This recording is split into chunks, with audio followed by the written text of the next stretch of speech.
Hello and welcome to Cooking with Lauralee. I am Lauralee. Thank you so much for joining me today on this Father's Day collaboration. I am very excited to share my recipe of burnt ends dedicated to my awesome husband and along to share and introduce you to my fellow collab friends. They have awesome delicious recipes, so make sure you check them out after you watch my video.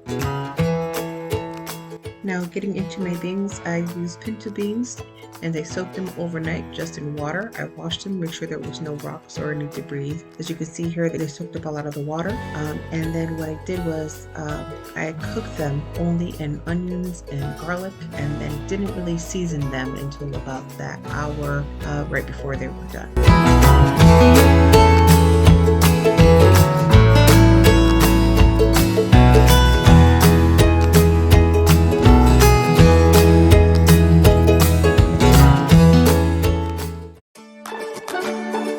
Now, before we get into my husband's favorite burnt ends, let's stop by Melissa's kitchen to see what she's up to for her Father's Day meal. Hello there! I'm so happy you guys are joining us for this Father's Day collab. We're going to be making some delicious and great recipes for you guys, so I hope you enjoy them all. But make sure you stop by my channel and watch this broccoli and cheddar quiche. It was one of my father's favorites and it's absolutely delightful. It's great for breakfast, lunch, and dinner, and it looks fantastic after done baking. So I'll see you guys over at my channel a little bit later. Thank you so much, Melissa, for sharing that with us. That looks absolutely amazing. Make sure you go check her out. So taking on this beef brisket for the first time, I must say was a little bit intimidating, but once I got the hang of it, it was pretty easy. As you just saw, I just put a little bit of the Serrano wrap down on the counter just to have an easier cleanup. Buying a whole beef brisket was expensive, but when you think about 12 pounds of meat feeds a lot of mouths. And we had leftover brisket and burnt ends for about 4 days. We were able to share with our neighbors. And in addition to that, my husband just kind of picked through the meat throughout the day.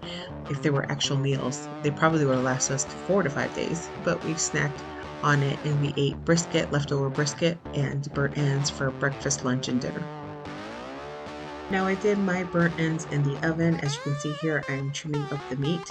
I am going to start removing the flat from the point, which is part of the burnt ends. I'm cooking these in the oven, so as you can see, I removed some of the fat. I removed a little bit more than I would if I was actually smoking them. If I was to smoke this meat, I would have left more fat to ensure that it does not dry out. But I did it! The burnt ends right here, which is, wow, that's a lot of meat then.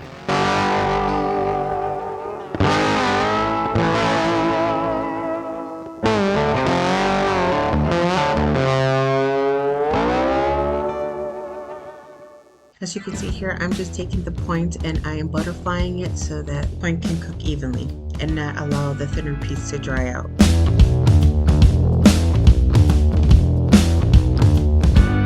If I was cooking this in the smoker, I would have reserved this fat just because it cooks for a very slow and long time, but since I was doing it in the oven, I wanted it to be a little healthier. Now let's move on to Debbie to see what she's going to be cooking in her kitchen. Hi, I'm Debbie and I am doing a surf and turf recipe on the barbecue for Father's Day. It's not just a regular surf and turf, it comes with a really special marinade sauce that makes this recipe absolutely scrumptious. So when you're finished watching this video, come on over to my channel. The links are going to be in all our video descriptions and check out my recipe. Fast, easy, healthy, great for Father's Day, great for summer barbecues, great for any time of the year. I look forward to seeing you in my video in a bit. Bye! Nice job, Debbie. That looks wonderful. Please make sure to check her channel out. Now for my husband's burnt ends, I did not focus on any of the styles. For example, Memphis, North Carolina, Texas, Kansas, South Carolina. I didn't do anything like that. All I did was I focused on the flavors that I knew that my husband enjoyed, and it was the hit. Also, I stand corrected. I misspoke. I said that our burnt ends lasted several days, but literally it only lasted 2 days, and the brisket lasted longer. What you do to one side, you flip over and do it to the other side. It looks like I have a lot of seasoning, but my seasonings do not have salt, except for the sea salt. And again, you want to kind of just rub it in and pat it down so that it can create a nice crust. If you're using different brands of seasonings, then you may want to check the salt content or sodium level and then just taste as you go along so that your meat won't be too salty. This is why I like to use Badea. Heavily on the meat because it's going to leave a nice crust. So this is going to be a two-part. We're going to put this in the oven because I do not have a smoker, but I still do want that grilled taste. So I'm going to cook this mostly through or almost through and then throw it into the grill, maybe like the last hour or two. Then I'm going to cut them up and put them back in the grill. And even though I have a gas grill, I'm going to go ahead and put some charcoal and some wood chips. I'll show you in a minute to try to get that smoky taste. But I won't get that that red ring that you get when you use a smoker. I'm going to start off with 275. If I feel that it's taking too long to cook, I may bump it up to 285. I'm not sure. It's my first time cooking brisket. I know that at the end, all I care is for the flavor.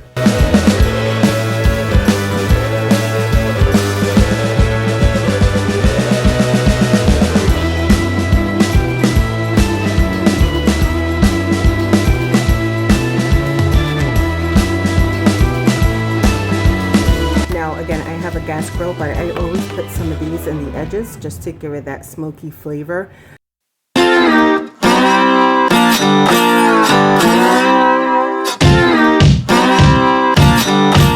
meat was that big chunk of fatty meat that I cut out earlier. And I just wanted to clean it out just to see if I can get more out of it. And there's more meat. So I'm going to put this in as well, the burnt ends.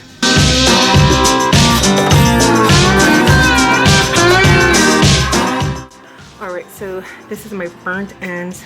This is a little piece, which I think it's from the burnt ends. I've seen other people throw this away because it was full of fat, but I trimmed it down. I didn't want to let any of this meat go to waste, so we have that right here. So I wanted to show you we're at 2 more hours and 12 minutes at 275, and I was getting worried that it's overcooking, but it's not. It's just fine. It's still at about 120, and actually it doesn't even go through, so you know that this is not ready.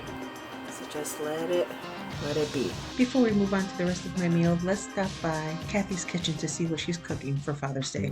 Hi, I'm Cathy, and I'm so excited to be part of this collaboration with these ladies for our Father's Day special. I'm making Korean barbecue ribs, also known as kalbi. My hubby loves it, and the recipe is super easy. So I hope you check out my channel. The link is down below. And don't forget to check out the other channels that are participating in this collab. Thank you for sharing, Cathy. That looks absolutely wonderful and delicious. Everyone, please make sure to go check out her channel.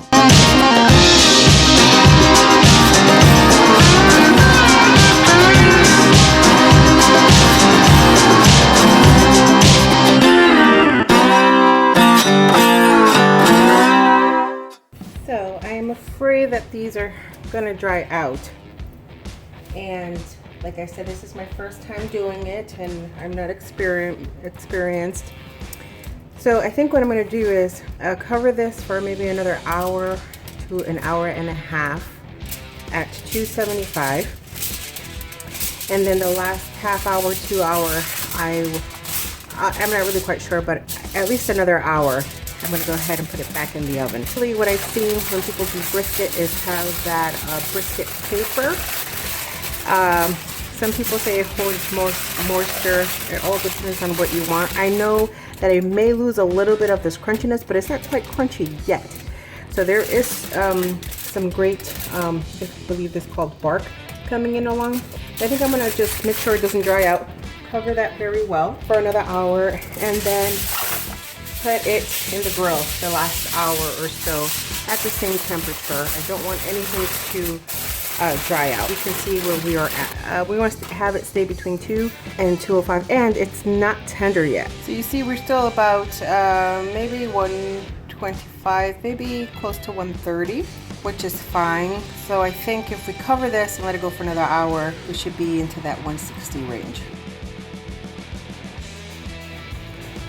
That's a little bit more tender.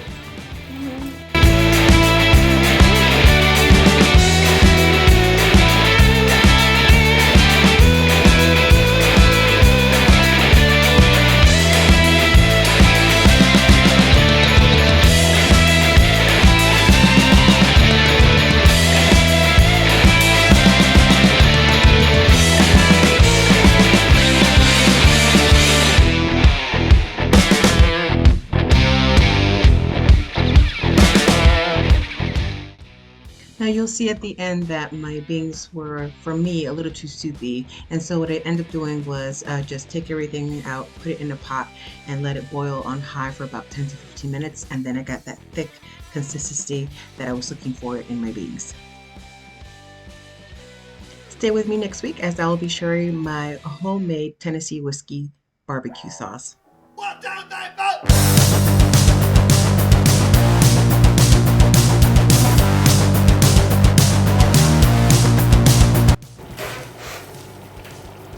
A little crust